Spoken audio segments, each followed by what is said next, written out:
మన డే 3 అయితే కజిన్స్ తో ఫోటో షూట్ కంప్లీట్ చేసుకుని అక్కడి నుంచి బన్కే బిహారీ టెంపుల్ కి స్టార్ట్ అయిపోయాం అనమాట. ఇక్కడ మథుర బృందావన్ లో ఎక్కడ మనం కార్ వేసుకుని ఏ టెంపుల్ కి వెళ్ళలేం. వెళ్ళాలంటే ఒక ఆటో రిక్షా పట్టుకునే వెళ్ళాలి. ఇంకా మేమైతే ఒక ఆటో పట్టుకుని టెంపుల్ కి ఒక 2 కిలోమీటర్స్ అవతల దిగి అక్కడి నుంచి నడుచుకుంటూ టెంపుల్ దగ్గరికి వెళ్ళాం. ఇక్కడ మనకి కోతుల గోలు ఎక్కువ, అవి ఫోన్ పట్టుకుని వెళ్ళిపోతూ ఉంటాయి. మనం ఏం చేయలేము ఇంకా ఫోన్ తీసుకునే అంటే వన్స్. ఇంకా బన్కే బిహారీ టెంపుల్ దర్శనం కంప్లీట్ చేసుకుని ఇక్కడ పక్కనే రాధా మన్మోహన్ టెంపుల్ కి వచ్చాము. అక్కడ కూడా దర్శనం కంప్లీట్ చేసేసుకున్నాం. ఇంకా ఆ టెంపుల్స్ దర్శనం అయిపోయిన తర్వాత అక్కడి నుంచి బయలుదేరి మేము గోకుల్ దగ్గరికి వచ్చేసాం. ఈ గోకుల్ దగ్గర వచ్చిన ప్రాబ్లం ఏంట్రా అంటే దొంగలు ఎక్కువ, మొత్తం మోసమే, అందరూ డబ్బులు దొబ్బేసే వాళ్ళే. ఇంకా అక్కడ గోకుల్ దగ్గర కూడా దర్శనం కంప్లీట్ చేసేసుకుని అక్కడి నుంచి చార్ధమ్ అనే ప్లేస్ కి వచ్చాం. ఇక్కడ ఏంటంటే టికెట్స్ వచ్చేసి ఫ్రీ అనమాట, మనకి అసలు కాస్ట్ తీసుకోరు. ఇది ఒక tourist attraction place to promote Mathura and Brindavan. అక్కడ గవర్నమెంట్ తీసుకున్న మంచి ఇనిషియేటివ్ ఇది. చార్ధమ్ అయితే వచ్చేసి స్టార్టింగ్ లో ఆర్ట్ మ్యూజియం తో స్టార్ట్ చేసాం. ఇక్కడ ఒక్కొక్క పీస్ ఆఫ్ ఆర్ట్ చూస్తున్న మైండ్ పోతుంది. ఈ చార్ధమ్ మొత్తం ఆర్కిటెక్చర్ అంతా ఇక్కడ డిస్ప్లేలో పెట్టారు, అందరూ చూడడానికి చాలా బాగుంది. ఆర్ట్ మ్యూజియం అయితే కంప్లీట్ చేసేసుకుని ఫస్ట్ శివధామ్కి వచ్చాం.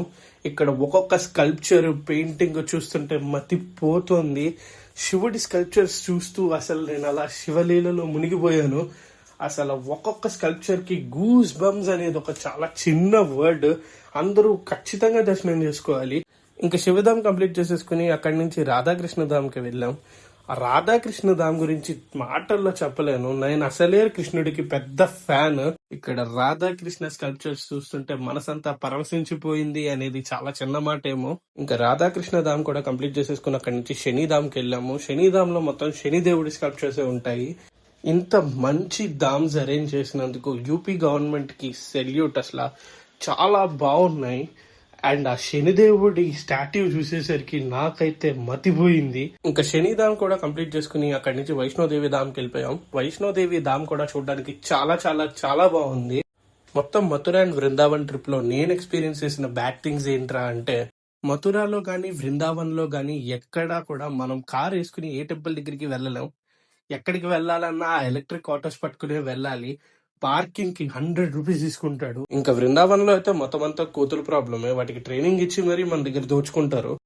ఇలాంటి ఎన్నో చిట్టి చిట్టి వీడియోల కోసం, బ్లాగుల కోసం లైక్ చేయండి, షేర్ చేయండి, సబ్స్క్రైబ్ చేయండి, గంట కొట్టండి, ఏదైనా చేసుకోండి.